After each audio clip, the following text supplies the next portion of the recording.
This holiday season is going to be chock-block full of amazing releases, all coming to MetaQuest systems.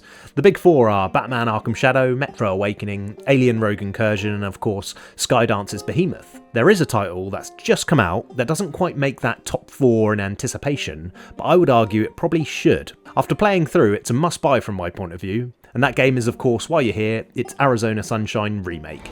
Turn it off, turn it off.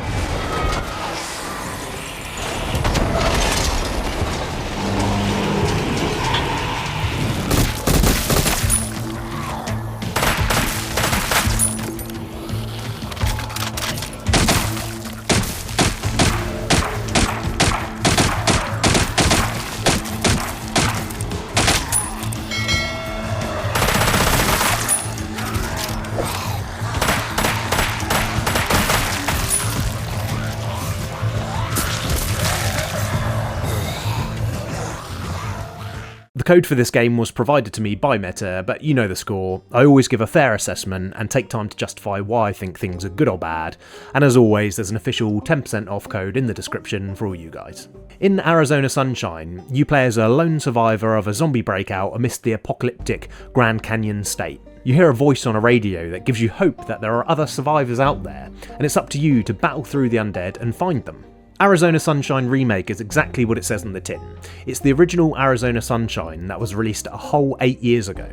Now that's an interesting point, as VR really is coming out of those infancy years and into something where we expect lengthy games with real meat on the bone. Well, don't let its age put you off. This VR title was well ahead of its time, and it isn't a tech demo with just some set pieces and no real gameplay loop. I'd say the campaign length here is about 8 hours on hard mode, which I would totally recommend, which can be played either solo or co-op with a buddy online. There's also a 4-player wave-based horde mode for some replayability, and the 2 DLCs, The Damned and Dead Man, which combined are probably around an additional 2 hours. I must be one of the only people on the planet, it feels, that didn't play the original title, so I'm coming at this from a completely fresh perspective. This remake uses the engine built for Arizona Sunshine 2, which is something I'm very familiar with. Although short, I still put Arizona Sunshine 2 as definitely one of my top games of last year. All of the mechanics of the game are incredibly polished, and everything just works how you'd expect. Now I didn't play that original game, as mentioned, so I'm going to quote VR legend Beardo Benjo's preview video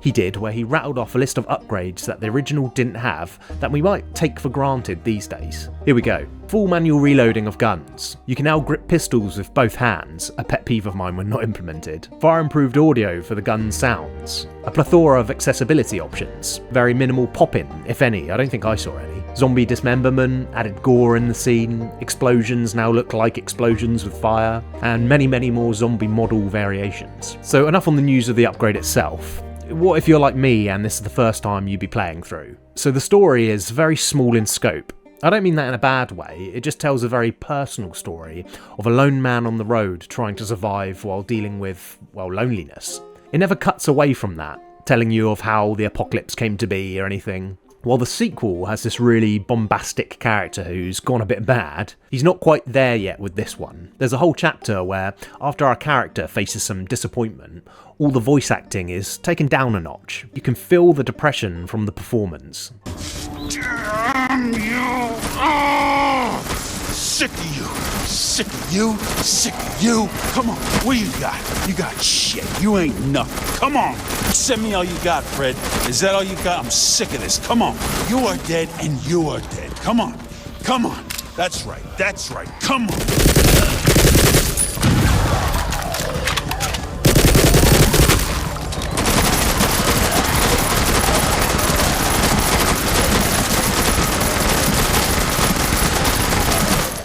I thought the story was quite gripping for what it was. It still has humour, but with a bit more seriousness. But brilliant to play having played through the second. I can't wait to do a marathon where I play the remake and then immediately jump into Arizona Sunshine 2. So how's the gameplay? Is it fun to shoot zombies, and does it do anything different from the second? Yes and no. The differences are subtle, but it was enough to get me excited.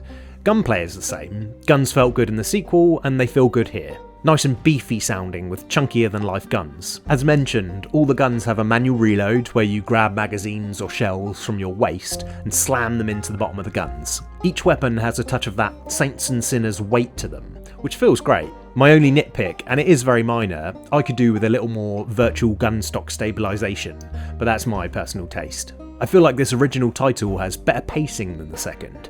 You come across guns at a really nice rate, and just as you're starting to get bored of your firearm choice, they present you with something new and fun to try. This really isn't that type of game where they give you loads to choose from, but you just pick one and stick to it. In Arizona Sunshine, ammo is sparse, at least on the second from top hardest mode that I played through. It meant I was scrambling around for as much ammo as I could find, often ending big set pieces with nothing but my hand-to-hand item left to pick off the last stragglers. Every time you find ammo in the game, it will have the appearance of a magazine.